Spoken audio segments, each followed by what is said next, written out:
नमस्कार दोस्तों, मैं हूं असगर मिर्जा। स्वागत है मेरे YouTube channel AGI tech support में। आशा करते हैं आप लोग अच्छे होंगे। आज का टॉपिक है कि आधार कार्ड में करेक्शन के लिए एनरोलमेंट फॉर्म को कैसे भरें। एनरोलमेंट फॉर्म मेरे हिसाब से 6 से 7 तरह के भरे जाते हैं, जिसमें से मैं 6 टाइप का फॉर्म को भर के आपको बताऊंगा। 6 टाइप का फॉर्म को भरने के लिए मैं सिखाऊंगा। तो वीडियो स्टार्ट करने से पहले आप लोगों से मैं गुजारिश करूंगा कि मेरे YouTube channel AGI tech support को ज़्यादा से ज़्यादा सब्सक्राइब करें, ज़्यादा से ज़्यादा लाइक करें और शेयर करें। अगर मेरे वीडियो में किसी तरह की कोई त्रुटि होती है, किसी तरह की कोई गलती हमसे होती है, तो अपने छोटा भाई समझ के मुझे कमेंट जरूर कर दें कि आपने यहाँ पर मिस्टेक किया है। तो चलिए बगैर देरी किए हुए मैं अपना वीडियो स्टार्ट करता हूँ। मैं अपने लैपटॉप पे आ गया हूँ और अब मैं बताऊँगा आप लोगों को कि एनरोलमेंट फॉर्म को कैसे कैसे भरना चाहिए और एनरोलमेंट फॉर्म कितने तरह का भरा जाता है। चलिए मैं स्टार्ट करता हूँ। आप देख सकते हैं 1 नंबर में आता है कि आधार कार्ड में मोबाइल नंबर ऐड करने के लिए एनरोलमेंट फॉर्म कैसे भरें। 2 नंबर में आधार कार्ड जेंडर या लिंक चेंज करने के लिए एनरोलमेंट फॉर्म कैसे भरें। आधार कार्ड में बायोमेट्रिक अपडेट करने के लिए एनरोलमेंट फॉर्म को कैसे भरेंगे। आधार कार्ड में नाम सुधार करने के लिए एनरोलमेंट फॉर्म को कैसे भरेंगे। आधार कार्ड में डेट ऑफ बर्थ चेंज करने के लिए एनरोलमेंट फॉर्म को कैसे भरेंगे। और आखिरी में आता है आधार कार्ड में एड्रेस चेंज करने के लिए एनरोलमेंट फॉर्म को कैसे भरेंगे। एक चीज़ याद रखिएगा कि 6 नंबर में जो है आधार कार्ड में एड्रेस चेंज करने के लिए एनरोलमेंट फॉर्म को कैसे भरेंगे, इसमें नया आधार कार्ड भी इसी तरह का फॉर्म भराता है। बस थोड़ी सी इसमें चेंजिंग होती है कि एड्रेस चेंज करने के लिए आधार नंबर डाला जाता है और नया एनरोलमेंट फॉर्म भरने के लिए यानी न्यू आधार बनाने के लिए उसमें आधार नंबर नहीं होता है। इसलिए इसको ध्यान में रखेंगे। और एक चीज़ चेंजिंग होता है कि प्रूफ ऑफ आइडेंटिटी में इसमें कुछ भी नहीं लिखा रहता है एड्रेस चेंज करने के लिए। और अगर नया आधार कार्ड बनाते हैं तो प्रूफ ऑफ आइडेंटिटी में यानी जो आपका डॉक्यूमेंट दे रहा है उसको आपको लिखना होगा। तो वीडियो को आगे ले जाने से पहले मैं एक बार आपको गुजारिश करूँगा कि मेरे YouTube channel AGI tech support को ज़रूर से ज़रूर आप सब्सक्राइब करें, ताकि आपको इससे भी अच्छी वीडियो, इससे भी अच्छी टेक्निकल सपोर्ट का वीडियो आपको मिलता रहे। चलिए वीडियो अब आगे बढ़ाते हैं। सबसे पहले हम आते हैं मोबाइल नंबर अपडेट करने के लिए। मोबाइल नंबर अपडेट करने के लिए विशेष कुछ भरना नहीं है, बहुत कम भरना है, बहुत कम फिलअप करना है। जैसे कि आप देख रहे हैं, ये आप देख रहे हैं form fill up for update mobile number in Aadhaar card. इसका मतलब आप समझ गए होंगे कि आधार कार्ड में मोबाइल नंबर अपडेट करने के लिए फॉर्म को कैसे भरें। तो सबसे पहले हम भरेंगे रेसिडेंट में टिक लगाएंगे। रेसिडेंट में टिक लगाना बिल्कुल अनिवार्य है। कभी भी कुछ भी करेंगे, नया बनाएं या सुधार करें या करेक्शन करें किसी भी तरह का, वो हम रेसिडेंट में टिक लगाएंगे। उसके बाद 2 नंबर पे आएंगे, हम आधार नंबर भरेंगे, बिल्कुल साफ़ सुथरा आधार नंबर, साफ़ सुथरा भरेंगे, साफ साफ दिखे। दूसरा नंबर में 2.1 में आप देख रहे हैं बायोमेट्रिक अपडेट है, मोबाइल नंबर अपडेट है, डेट ऑफ बर्थ अपडेट है, एड्रेस, नेम, जेंडर, ईमेल कुछ भी। तो मान लीजिए मोबाइल नंबर जब अपडेट कर रहे हैं, अगर किसी का मोबाइल नंबर अपडेट कर रहे हैं तो सिर्फ मोबाइल नंबर में हम टिक लगाएंगे, मोबाइल में टिक लगाएंगे। अगर कस्टमर कहेंगे कि नहीं हमें ईमेल आईडी भी अपडेट करना है तो ईमेल आईडी में टिक लगा देंगे। इसके बाद हम आएंगे 3 नंबर में, मोहन कुमार जैसे ये है तो फुल नेम लिखेंगे उनका, जो रियल नेम है आधार कार्ड में पूरा नाम लिखेंगे, वो भी कैपिटल लेटर में। फिर 4 नंबर में आएंगे, 4 नंबर में मेल फीमेल जो भी है वो सिलेक्ट करेंगे, वो टिक लगाएंगे। 5 नंबर में आकर के हम डिक्लेयर में टिक लगा के डेट ऑफ बर्थ हम उनका डाल देंगे। अब देखते होंगे कि किसी किसी आधार कार्ड में सिर्फ डेट ऑफ बर्थ रहता है, ना ही मंथ रहता है ना ही डेट रहता है, सिर्फ डेट ऑफ ईयर रहता है। तो वहाँ पर हम क्या कर सकते हैं कि 1/1/1990 कुछ भी हम दे सकते हैं। मेरे डेट ऑफ बर्थ ये ज़रूरी नहीं है, अनिवार्य चीज़ नहीं है। इसमें आप दे देने से क्या होता है कि नेक्स्ट टाइम जब वो कस्टमर आपके पास आता है आधार कार्ड बनाने के लिए या कहीं भी वो आधार कार्ड निकालने के लिए आता है, ऑनलाइन निकालता है, तो उसमें क्या होता है कि डेट ऑफ बर्थ रहने से उनका आधार को अनलॉक होने में सुविधा होती है। उसके बाद हम आएंगे डायरेक्ट मोबाइल नंबर, यहाँ पे मोबाइल नंबर साफ साफ लिखेंगे। और उसके बाद ईमेल आईडी अगर वो अपडेट करना चाहते हैं तो ईमेल आईडी यहाँ पर लिखेंगे। उसके बाद भाइयों यहाँ पे कुछ भी नहीं भरना है, बिल्कुल ब्लैंक रखना है। उसके बाद आ जाते हैं वेरीफायर, स्टाम्प एंड सिग्नेचर। तो स्टाम्प की ज़रूरत नहीं है, वेरीफायर मतलब है कि जस्ट ऑपरेटर हो या फिर सुपरवाइजर जो भी है वो अपना साइन करेंगे उसके बाद जैसे कस्टमर का सिग्नेचर लेंगे, कस्टमर का सिग्नेचर लेने के बाद क्या कहते हैं, फॉर्म को हम स्कैन करके अपलोड कर देंगे। सॉरी ना कॉल आ गया था। अब आप देखेंगे कि जैसे जेंडर चेंज करना हो, जेंडर चेंज करने के लिए कुछ करना नहीं है, ना ही कोई डॉक्यूमेंट लगता है और ना ही और कुछ लगता है। तो जेंडर चेंज करने के लिए सिंपल सा ये इनरोलमेंट फॉर्म को हम भरेंगे। इनरोलमेंट फॉर्म भरने के बाद उनका कस्टमर का आधार नंबर लिखेंगे। आधार नंबर लिखने के बाद 3 नंबर में आएंगे और मोहन कुमार जैसे उनका नाम है वो नाम लिखेंगे और जेंडर में हम सिर्फ टिक लगा देंगे। यहाँ पे जेंडर में टिक लगा देंगे और यहाँ पे 4 नंबर में आके मेल फीमेल जो भी हो उसमें टिक लगा के हम डेट ऑफ बर्थ डालेंगे। डेट ऑफ बर्थ डालने के बाद मोबाइल नंबर उनका अपडेट करेंगे। मोबाइल नंबर अपडेट करने के बाद वेरीफायर और ये जो ऑपरेटर का ये सिग्नेचर है वो सिग्नेचर करेंगे। फिर कस्टमर से सिग्नेचर करके जस्ट इसी को अपलोड कर देंगे।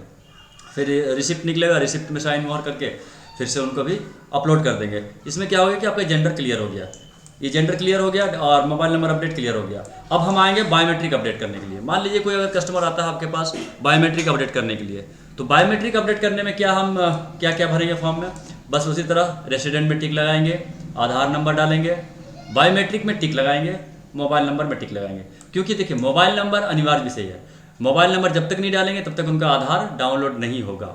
इसलिए मोबाइल नंबर में हर बार टिक लगाना है और मोबाइल नंबर डालना अनिवार्य है। अब देखेंगे 3 नंबर में मोहन कुमार है, उनका नाम लिखेंगे, मेल फीमेल सेलेक्ट करेंगे, जस्ट लाइक उसमें डिक्लेयर में हम टिक लगाएंगे, डेट ऑफ बर्थ में उनका डेट ऑफ बर्थ डालेंगे। उसके नीचे आएंगे मोबाइल नंबर डालेंगे, मोबाइल नंबर डालने के बाद वेरीफायर में आएंगे, अपना साइन करेंगे, फिर से कस्टमर को साइन मोहर कर सिग्नेचर करवाएंगे और फिर से उनको हम अपलोड कर देंगे। ये हो गया बायोमेट्रिक क्लियर। अब आप देखेंगे कि नेम करेक्शन करने के लिए, तो नेम करेक्शन करने के लिए ये आता है डॉक्यूमेंट विषय। इससे पहले जो मैंने आपको दिखाया था विदाउट डॉक्यूमेंट, उसमें डॉक्यूमेंट नहीं लगता है, सिर्फ इनरोलमेंट को आप स्कैन करेंगे और स्लिप को निकालेंगे, स्लिप को स्कैन करेंगे और अपलोड कर देंगे। अब आता है मान लीजिए नेम करेक्शन। नेम करेक्शन में क्या करेंगे, इसी तरह का रेसिडेंट में टिक लगाएंगे, आधार नंबर डालेंगे, बायोमेट्रिक अगर अगला वो करना चाहता हो तो बायोमेट्रिक में टिक लगाएंगे, अन्यथा इनको खाली छोड़ देंगे। फिर मोबाइल नंबर में टिक लगेगा, फिर आपका नाम में टिक लगेगा। नाम में टिक लगाने के बाद फिर से उनका नाम लिखेंगे, जो नाम करना हो, यानी जो नाम उनको लिखना है। मान लीजिए उनका मोहन कुछ भी था, मोहन कुमार था या सोहन कुमार, सॉरी सोहन कुमार, तो फर्स्ट नेम चेंज होगा नहीं, लास्ट नेम या मिडिल नेम को हम करेक्शन कर सकते हैं, यानी सुधार कर सकते हैं। नाम चेंज करने का उनका अलग से सिस्टम है, उसको हम बता देंगे बाद में आपको। जैसे मान लीजिए मोहन कुमार में ए छूट गया, सपोज दैट कुमार में ए छूट गया है, KUMR लिखा हुआ है, तो उसका मोहन कुमार लिखना है तो मोहन कुमार को हम साफ सुथरा लिखेंगे, बिल्कुल जो करेक्शन जो सही नाम है। उसके बाद फिर जस्ट डिक्लेयर में क्लिक करेंगे, फिर डेट ऑफ बर्थ डालेंगे, उनका मोबाइल नंबर लिखेंगे, फिर हम यहाँ पे आएंगे 7 नंबर पे। 7 नंबर में कुछ नहीं डालना है। नीचे देखेंगे डॉक्यूमेंट बेस्ड में हमको, चूँकि करेक्शन कर रहे हैं तो डॉक्यूमेंट चाहिए, डॉक्यूमेंट के लिए हमको डॉक्यूमेंट बेस्ड में क्लिक करना है। फिर POI यानी प्रूफ ऑफ आइडेंटिटी में उनको उनका डॉक्यूमेंट सेलेक्ट करना है। अब देखना है कि वो क्या दे रहे हैं। अगर वो सपोज पासबुक से अपना नाम करेक्शन करवाना चाह रहे हैं तो पासबुक का हम यहाँ लिखेंगे, अगर वोटर कार्ड दे रहे हैं तो वोटर कार्ड से करेंगे, पैन कार्ड दे रहे हैं तो पैन कार्ड से देते हैं। आप देख रहे होंगे कि हमने यहाँ लिख के रखा है गैजेटेड ऑफिसर, क्योंकि वो कस्टमर जो है गैजेटेड ऑफिसर का लेके आया था तो इनका हम लिख दिए हैं, तो इसे क्या है नाम करेक्शन हो जाएगा। अब यहाँ जो B, C और D, B जो है वो प्रूफ ऑफ एड्रेस के लिए है, एड्रेस करेक्शन करने के लिए यहाँ पे लिखेंगे, डेट ऑफ बर्थ करेक्शन के लिए यहाँ लिखेंगे, और D नंबर में प्रूफ ऑफ रेसिडेंस देख रहे हैं, ये सॉरी प्रूफ ऑफ रिलेशनशिप, जैसे प्रूफ ऑफ रिलेशनशिप में HOF जब काम आता है तो इसको यहाँ पर हम लिखते हैं। अब बस नीचे आएंगे, नीचे में वेरीफायर में अपना सिग्नेचर करेंगे, उसके बाद कस्टमर से साइन करवाएंगे, फिर इसको स्कैन करेंगे और इसको अपलोड करेंगे। नेक्स्ट में आता है DOB correction. Date of birth correction के लिए क्या करना है, डेट ऑफ बर्थ करेक्शन करने के लिए फिर उसी तरह रेसिडेंट में टिक लगाएंगे, फिर से आप डेट ऑफ बर्थ डालेंगे या सॉरी आधार नंबर डालेंगे, आधार नंबर डालने के बाद मोबाइल में टिक लगाएंगे और डेट ऑफ बर्थ में टिक लगाएंगे। अगर उनको बायोमेट्रिक साथ साथ करना है तो बायोमेट्रिक में टिक लगाएंगे, नहीं तो उनको खाली छोड़ देंगे। अब 3 नंबर में आएंगे, फिर से उनका नाम लिखेंगे साफ साफ। अब यहाँ पर आपका एक पॉइंट वाला बात है, यहाँ पर आपको ध्यान देना है कि यहाँ पर हम डेट ऑफ बर्थ के लिए डिक्लेयर में टिक नहीं लगाएंगे, यहाँ पर हम वेरीफाई में टिक लगाएंगे। कारण क्या है, जब वो आधार कार्ड बनाए थे उस समय वो या तो डेट ऑफ बर्थ का सर्टिफिकेट नहीं दिए थे या फिर कोई सटीक ऐसा डॉक्यूमेंट नहीं दिए थे जिसमें उनका डेट ऑफ बर्थ को वेरीफाई किया जा सकता था। इसलिए अब जो उनका आधार में डेट ऑफ बर्थ करेक्शन होगा उनका वेरीफाई में टिक लगेगा। कारण है कि वो डेट ऑफ बर्थ के लिए डॉक्यूमेंट दे रहे हैं, वो प्रूफ दे रहे हैं। इसलिए आप तो जानते होंगे कि डेट ऑफ बर्थ लाइफ में एक ही बार चेंज होता है, एक ही बार चेंज कर सकते हैं। सेकंड बार चेंज करने के लिए बहुत सा परेशानी का सामना करना पड़ता है। अब हम देखेंगे कि उसके नीचे हम मोबाइल नंबर लिखेंगे, मोबाइल नंबर डालने के बाद नीचे आएंगे डॉक्यूमेंट बेस्ड। डॉक्यूमेंट बेस्ड में क्लिक करेंगे। डॉक्यूमेंट बेस्ड क्लिक करने के बाद हमको ए बी को छोड़ देना है और डी को छोड़ देना है। सी में लिखना है डेट ऑफ बर्थ प्रूफ के लिए पैन कार्ड। जैसे कस्टमर आया कब पैन कार्ड हमको दिया तो पैन कार्ड हमने लिखा है। अगर मान लीजिए कोई पासपोर्ट देता है, कोई बर्थ सर्टिफिकेट देता है तो आप यहाँ पर लिख करके आगे बढ़ेंगे। उसके बाद नीचे आएंगे वेरीफायर में साइन करेंगे। उसके बाद कस्टमर से साइन करवा के इनको स्कैन करके फिर से अपलोड कर देंगे। और साथ साथ में स्कैन करने से पहले तो आप तो जानते ही होंगे कि डेट ऑफ बर्थ प्रूफ जो भी दे रहे हैं, पैन कार्ड हो या बर्थ सर्टिफिकेट हो, उसको पहले स्कैन करके आगे बढ़ना पड़ता है।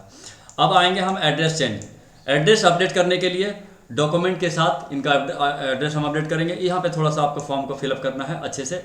आप सबसे पहले आप देखेंगे रेजिडेंट पे टिक लगाएंगे, फिर आधार नंबर में डालेंगे, उसके बाद मोबाइल नंबर में टिक लगाएंगे, उसके बाद एड्रेस में टिक लगाएंगे। एड्रेस में टिक लगाने के बाद 3 नंबर में आएंगे, उनका नाम फुल लिखेंगे, मेल फीमेल सेलेक्ट करेंगे, डेट ऑफ बर्थ डालेंगे। अब यहाँ पर एड्रेस चूँकि चेंज कर रहा है तो एड्रेस जब भी किसी का चेंज होता है तो उनका फादर नेम या मदर नेम या गार्जियन नेम डालना अनिवार्य है। इसलिए यहाँ पे सपोज दैट केयर ऑफ में कोई भी आ सकता है। केयर ऑफ में माँ आ सकती है, बाप आ सकता है, भाई आ सकता है, कोई गार्जियन लीगल गार्जियन आ सकता है। अब फादर नेम भी मान लीजिए सोहन कुमार है, सोहन कुमार लिखेंगे। हाउस नंबर, ब्लॉक, अपार्टमेंट कुछ भी है यहाँ पर आप डाल देंगे। अगर नहीं है तो इसको खाली छोड़ देंगे, कोई ज़रूरी नहीं है इसको लिखना। अब स्ट्रीट, रोड, लैंड, मान लीजिए आपका कोई ऐसा गाँव है, जैसे मान लीजिए मेरा गोविंदपुर ब्लॉक है, मैं नगर क्यारी गाँव है, तो हम यहाँ पर गोविंदपुर रोड लिखे हैं। विलेज में नगर क्यारी डाल दिए हैं, यानी विलेज जो भी है आपका, जो भी आपका आ रहा है, यानी जो भी आप पिन कोड डाल रहे हैं, पिन कोड डालने के बाद जो भी आपका नियरेस्ट विलेज आ रहा है वो आप सिलेक्ट करेंगे। सिलेक्ट करने के बाद पोस्ट ऑफिस, उसके बाद जो भी आपका आ रहा है उसको सिलेक्शन करेंगे। उसके बाद डिस्ट्रिक्ट में हम जो भी आपका डाल देंगे, हम तो यहाँ धनबाद डाल के रखे हैं। सब डिस्ट्रिक्ट में आप डालेंगे कि आपका ब्लॉक, तहसील जो भी है वो आपको यहाँ पे लिखना है। उसके बाद फिर से यहाँ पे आपका स्टेट लिखना है, फिर मोबाइल नंबर डालना है, उसके बाद आपको अपना पिन कोड डालना है। अब से यहाँ पर आएंगे 7 नंबर पे। यहाँ पर कुछ भी ऊपर में लिखने की ज़रूरत नहीं है। नीचे आएंगे, यहाँ पर आप डॉक्यूमेंट बेस में चूँकि आप इसका अपडेट कर रहे हैं, क्या कहते हैं, एड्रेस अपडेट कर रहे हैं, तो डॉक्यूमेंट बेस में हम टिक लगा देंगे। अब चूँकि ए में प्रूफ ऑफ आइडेंटिटी है तो हम कुछ नाम चेंज नहीं कर रहे हैं, तो प्रूफ ऑफ आइडेंटिटी को खाली छोड़ देंगे। बी नंबर में आएंगे प्रूफ ऑफ एड्रेस। चूँकि इनका एड्रेस चेंज हो रहा तो इनका हम, जैसे कि कस्टमर मुझे मुखिया जी का ये लेके आए थे, पंचायत मुखिया का, इसलिए मैंने यहाँ पंचायत मुखिया लिख दिया है। सी को ऐसे ब्लैंक छोड़ना है, डी को ऐसे ब्लैंक छोड़ना है। फिर से नीचे आएंगे और अपना वेरीफायर का सिग्नेचर करेंगे। उसके बाद मोहन कुमार उनका साइन करवाएंगे, फिर से इसको स्कैन करेंगे और रिसिप्ट निकाल के स्कैन करके उसको अपलोड कर देंगे। आशा करते हैं मेरा ये वीडियो आप लोगों को बहुत पसंद आया होगा और आप लोगों को बहुत कुछ सीखने को मिला होगा। अगर आपको किसी तरह का मेरे वीडियो में त्रुटि मिलती है या दिक्कत या किसी तरह की गलती मिलती है तो कमेंट जरूर करें और मेरे इस चैनल को लाइक और शेयर और कमेंट करना ना भूलें। साथ ही साथ मेरे चैनल को सब्सक्राइब जरूर करें, क्योंकि मैं बिल्कुल नया हूँ, फर्स्ट टाइम मैंने वीडियो बनाना शुरू किया है। इससे पहले मैंने एक इंट्रोडक्शन वीडियो दिया था ब्लॉग्स के माध्यम से, तो मुझे पूरा विश्वास है कि आप लोग मेरा सपोर्ट करेंगे, मेरा हेल्प करेंगे और मेरे इस चैनल को आगे बढ़ाएंगे। मुझे पूरा विश्वास है कि आप लोगों को बहुत सारी फ़ायदा मिलने वाली है, बहुत सारी हेल्प मिलने वाला है। इसलिए आज के लिए मैं यहीं पे अपने वीडियो को ख़त्म करता हूँ। नमस्कार, जय हिंद, जय भारत, वंदे मातरम।